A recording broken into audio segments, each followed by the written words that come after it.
For the past few years, Ricky Gervais, Stephen Merchant, and Carl Pilkington have been meeting regularly for a series of pointless conversations. This is one of them. Testing. Is that all right? Hello and welcome to the Ricky Gervais Show with me, Ricky Gervais, Stephen Merchant. Hello. And the little round-headed buffoon that is Carl Pilkington. All right.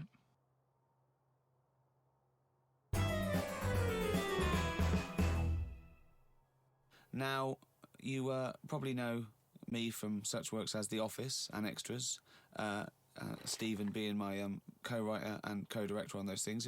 For those people who are not so aware of Carl Pilkington, he was our producer, sort of given to us when we first started on XFM. And you're thinking, well, why are we doing a podcast? It's because I like to be in a room with Carl Pilkington. You know, like some people go and help sort of chimps.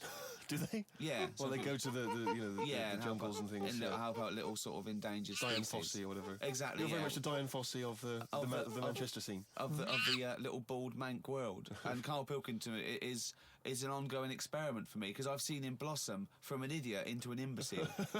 And I want to see it through. Look at the way he's looking at us. Look at that. He's got a perfectly round head. And that's why I'm doing this podcast. Carl, what do you think about all this? It's just, I mean, we are living in that sort of era now, aren't we? That you need to be able to listen to stuff on demand when you want it and stuff. I know you're not a fan of the iPod in general, are you? Or any of the MP3 things? You're concerned? I'm warming to it, but This is what's amazing about Carl. Even though he's talking about things like MP3 players, computers, iPods, he sounds like he was found in a glacier and thawed out. Do you know what I mean? And sort of taught to speak. We're a couple of high school guys who found him, and we're trying to ingratiate him in the gang, trying to pass him off as someone from the modern day. No.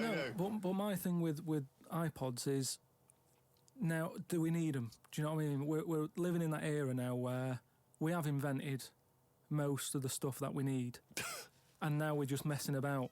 They said that in 1900. Someone actually said everything that's to be invented has already been invented. They said that in 1900. And how wrong were they? No, but what came out? At what point? What was invented in that year where they went, right, that's it now? The 20th century. Think what happened in the 20th century. Go on. Well, planes. Yeah, but is that a good thing? Planes and that. Do you need a plane, really? Wouldn't it have been better if we all stuck where we should be instead of travelling about? War. Well, look, war's happening, isn't it? Because everyone's saying, well, now we can fly, we'll go over there. So there were no wars prior to the invention of the aeroplane? Not like there is today. Right. But what I'm saying is, the world's got smaller, hasn't it? Everyone's saying that, right? Yeah. The way I was saying to you the other day, we now go to places where we shouldn't go. People go on holiday to places where you've got to have an injection before you go there. Yeah. Forget it then. That's a warning. Don't go there. I'm with you on that. I don't want to enter a country where I have to have an injection to stop me from dying while I'm in that country. Right, I totally agree with you on that. So what happened is, they invented the plane, and it's like, oh, let's go on holiday, and then they go, oh, I die now. Oh, well, you've got to invent something. Let's invent an injection. And then it's like, right, well, what else do we need to go to that place? There's a lot of faffing.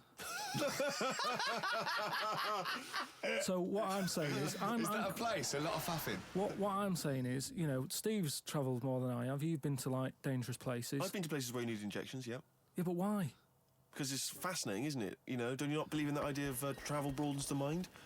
It makes you experience other ways of life, other ways of thinking. It just enriches you as a human being. That's the whole reason people go travelling. But since the invention of the telly, you don't have to go that far to see it. You're absolutely right. So there you go then. The telly was the 20th century, wasn't it? Yeah, it's pretty good. So where would you stop then? You'd stop making stuff now? Stop inventing stuff right now? If we're going to invent something, right, forget like the traditional way of people having kids, right? The way they, have it away in that.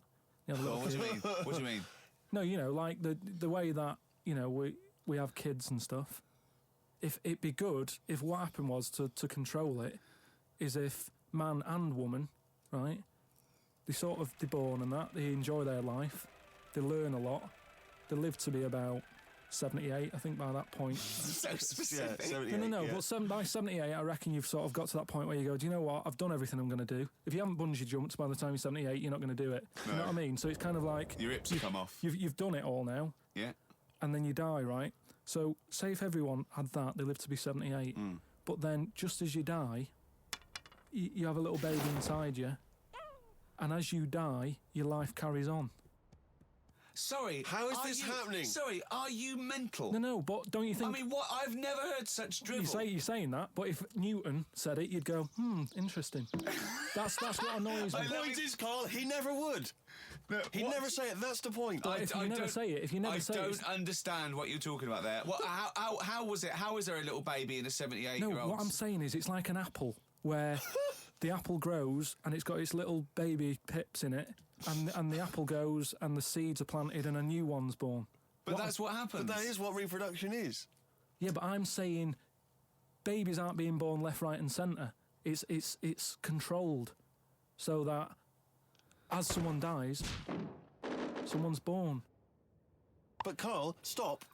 Whose responsibility is Look, this? if you don't want to do it, we won't do it. But I'm is it just supposed to be nature? Has nature got to develop humans so that we act that way? We live that way? Or is this a scientific experiment? He said to you then, he said, look, if you don't want to do it, we don't need to do it. Like, if you were up for it, we'll sort it out. We can do that. We'll have a whip round so we can do the research. I just think at the end of the day, we've got to do something. And is anyone keeping an eye on this and looking at what we can do next to control the population thing? It does my head in that I've got to live in London for work and what have you. And there's loads of people here. And, forget going out on a Saturday night, it's too busy. And you can't move and they keep... I mean, what annoys me about London So is... your solution is that 78-year-old women have little babies inside them. And as they slip away into death, the little babies... And how is that baby then raised? Who looks after the baby? Because it's a pretty good system having a baby while you're young enough to look after that baby and make sure it lives to, reproductive age itself. I mean, that system's been working for years. Nature's sort of sorted it out. Natural selection and evolution sort of makes that a good model. But wait a minute, nature. Pop that on hold, because Carl Pilkington's got an idea. Yeah. That's what it was, just an idea. Yeah, well, it was nonsense. But thank you for it. The worst I mean, it was the ramblings of someone you'd find by themselves in a hospital eating flies. This is the sort of thing you find when, if they find maybe a pamphlet or a booklet written by a psychopath. Someone, just before they went on a rampage and then turned the gun on themselves, they go through their possessions and they find a book and it's got weird drawings, women with knives in their face, and this kind of garbage. In fact, I saw a similar sort of theory written out on a wall, but it was written in shit. Exactly. Yeah. No, all I'm saying is, I think it's, when people die normally, everyone's fed up about it, aren't they, and a bit down. But if when you pass away, you go, oh, we're going to miss Gladys or whatever, but then there's this new life brought in, it's almost like a bad news, good But news. you're talking about it like someone could pick this idea up and run with it. Like you've given them enough information to do it. How is this possible? Where does she get the baby from? Why does it grow? Why grow it in Gladys's belly? Why not have it in a drawer? But what I'm saying ready to go, just add water. I mean... Who looks after son of Gladys? There is no theory here. It's the ramblings of a madman. What I'm saying is, though, the body's always changing, innit? From caveman to now, or whatever. In some cases. And they're always finding out more and more. Like I read the other day about how they're saying, do you know, like they say, people have 6 senses? Yeah. There's loads more than that. Right, and there's this one... I say, show me that you've got one. No, right, and there's this one that's knocking about. Go on. That, what it is, say if I'm in a pub, right, and I'm just doing a crossword or whatever. Unlikely, but go on. And there's some woman who's walked in, right, and she's staring at me. Yeah. I know she's looking at me, and I look up and I look round, she's looking at me. Right. And they're saying that's a new sense that they found out from, like, doing tests and what have you. Yeah, it's rubbish. And they're saying that's been around since like man and dinosaur was knocking about. They've stopped. No, they've explained I it. think it's safe to assume that, that with your perfectly round head, people are always stopping and looking. No, but they explained you it. just know that there's probably going to be someone there if you look right. They said it's from the time when, like, caveman was, like, wandering about, and he'd go, hang on a minute, and he'd look round, there's a dinosaur there or whatever, and he'd leg it. This is nonsense. One. Not- I hate it when people use the term when caveman was wandering round. Caveman and dinosaurs. Oh, they used to live together. Yeah. Oh, that's the same era. Yeah. What have you been watching? Raquel Welch. What do you mean? Well, what do you mean caveman wandering, knocking around with a dinosaur? You know the Flintstones is only partly based on fact. Dinosaurs and man did not coexist. The dinosaurs had long gone before man arrived. Extinct. Kaput. You don't believe us? What, you don't believe because you've seen... Because you saw that film where they took pictures of lizards and magnified them and put them next to men in films so they looked like they were fighting. Yeah.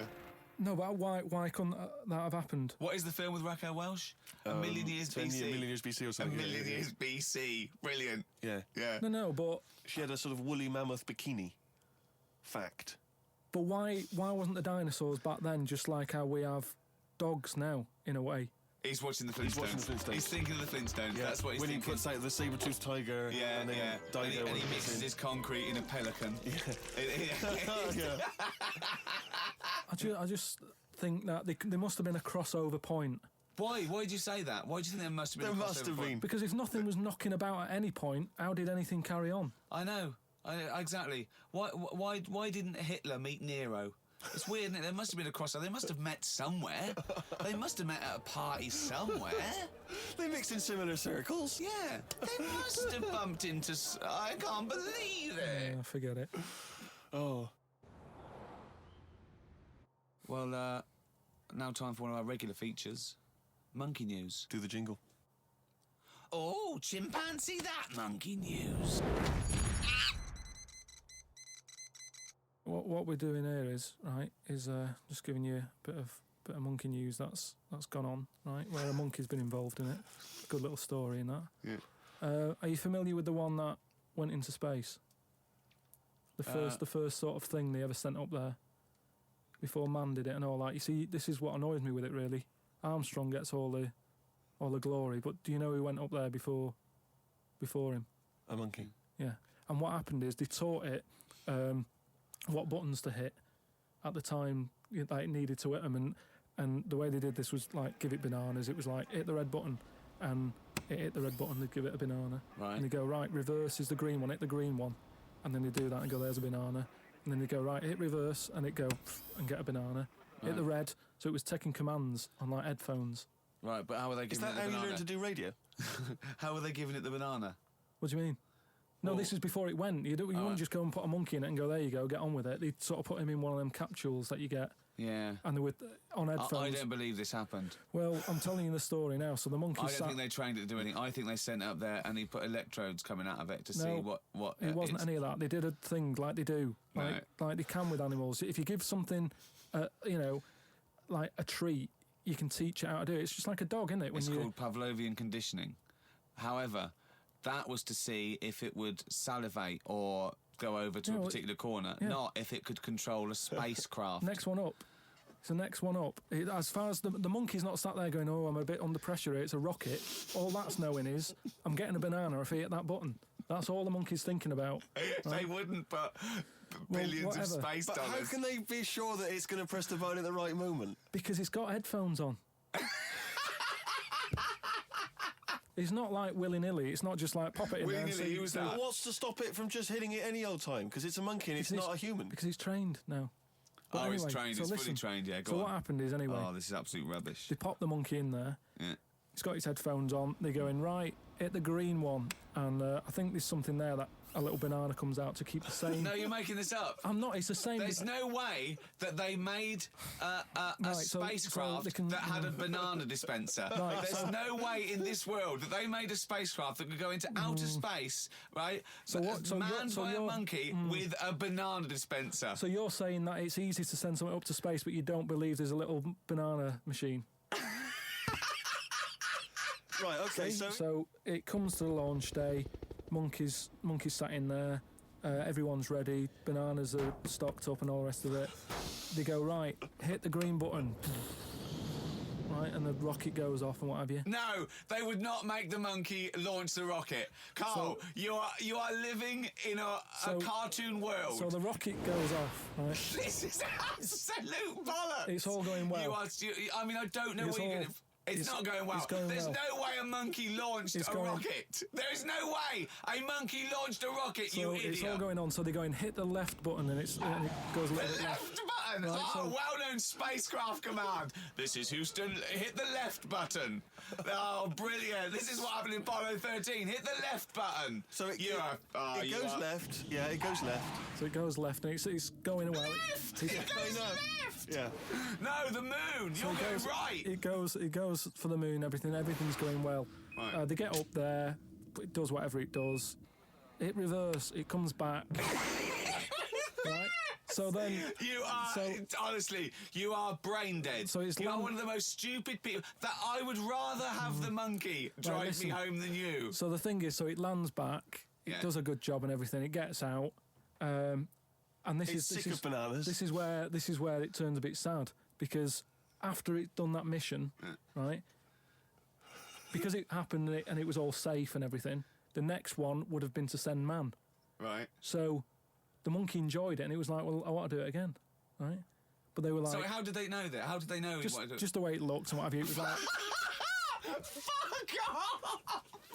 Just the way it looked. So- you are a maniac. so the thing is though, right? So after it had done that, it was on such a high, right? Yeah. It could never get that high again. Turned to drugs? There was nothing that it could do. Went on tour, did it? It sort of ended up killing itself. Because it could never get that buzz that it got. Right, that was absolute bollocks. None of that is true, except they sent a monkey into space, and I'll check that. Absolute drivel. So in your mind, it committed suicide. It went on a crazy bender, drinking drugs and women. And like then, it does happen. You and then hear it was about found it. in you a hear about motel it. room.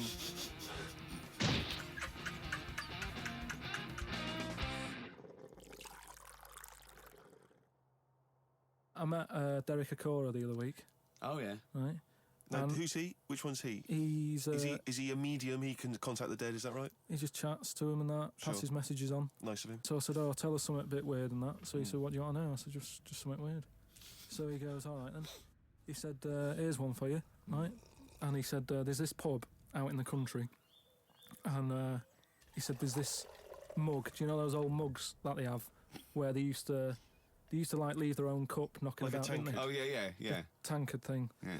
So there was one of them mugs in there, right? And everybody Tankard. Let's use tankard if we've All right, established a that's the word. tankard, yeah. Because you're the only mug in this story. Right, You believe in it all. High five. Great. So this tankard's knocking about, right? And everyone who's running the pub keeps going, "Oh, I wish they'd stop leaving this tankard about," right? And they pick it up. It must be a pain. Having a tiny, small tankard in a pub. That must be a real grind. So every they sort of picked it up and went, "We'll have to wash that," and they popped it on a different sideboard. You know, that person who's touched it died, right? Sure. So They must have been getting through bar staff. so they kept getting in new staff and that. And they were like, "Oh, what's the connection here?" Right? What's the connection here? Oh God. So they get a vicar in Of course they do. and they go, "Look, there's a lot of weird stuff going on here. This tankard, every time someone touches it, they die." So he said, "Leave it with me." He gets his special water out and what have you. He comes round, does a little prayer, sprinkles it. He goes, "Right, not a problem, don't worry about it." He picks it up, chucks it in the bin. Guess what? What? Dies in a crash on the way home. Because he picked it up. Well, but Carl, you're telling me this like it's fact, and I'm meant to go, "That's Derek amazing." Okora, he told me. Carl, I have no opinion of that story other than I'm pretty sure there was absolutely no connection between touching the tankard and him dying. That's all I'm sure It's of. not just him though, is it? I'm not going to even contest the chain of events. All I'm saying is there is no connection. There is no connection possible because I believe in logic and the laws of the universe. Yeah, but what I mean, you never pick up a vibe of like I've got a mate, right, who he's living in this big stately home. He's living in there now. He pays £100 a month. There's about 80 rooms, Gee. and it's this big stately house and what have you. And I went down there. He said, "Oh, come down and have a look," right? And from outside, you go, "Oh, this is brilliant. It's like something out of, you know, like the Man of Born or something." You go, "This is impressive." But then when you get in, it's like it's a wreck, and we go in, and all the floors are like a wreck and rotten and stuff. And I looked at the wall, and there was like a little piece of paper stuck on the wall, Oh. right? And I said, "What's this here?" So I wandered over, right? Got right up close to it, and somebody had roted. Somebody had roted. Oh, Somebody had roted. Right, go on, So sorry. there's a little sign there, right? And I go up to it, and it says flies, right, with an arrow. Flies this way, Yep. right? I think that's a bit weird. So I follow the arrow, right, which goes to this corner where there's a shelf, about 3,000 dead flies on it, Oh my God. condom stuck on the top. That's weird, isn't it? That is weird. That is weird, right? So I'm looking at that, and there's loads of stuff on the floor and that, bits of paper. Picked up this bit of paper, right? And it had, like in biro and that, it looked really old, like it'd been there years. And it had something like, need nappies, dummy, right? Blankets, blah, blah, all this, like, all stuff for, like... And I turned it over, right? And it said, none of this now needed, baby dead. Right. Now that's weird, isn't it? Now that's what I'm talking about when you get a bad vibe. You go, that's who's been in here? It's bad vibe. It's just based on the fact that... Your mate's in charge. Yeah, that's terrifying. I mean, yeah, so it's like saying, are we scared of the dark? Yes, I understand why people are scared of the dark. I'm a little bit scared of the dark. You're walking along... Because you don't know what's in it. Yeah, you don't know what's in the darkness. That's why people get nervous. It doesn't mean you have to make the leap then that you've got some paranormal sense. Oh, my God, I'm Carl Pilkington, and hang on. Just like Derek Acora, I have sensed something strange and evil in this room. Wait a minute, there's some flies in a condom. I was right all along. That is weird. Flies in a Johnny equals badness. The flies in the condom was weird. It's now. weird. I don't know. But the note. Yeah. I just think of his face when he saw that, reading it by torchlight. You must have been terrified. It's a bit odd, isn't it?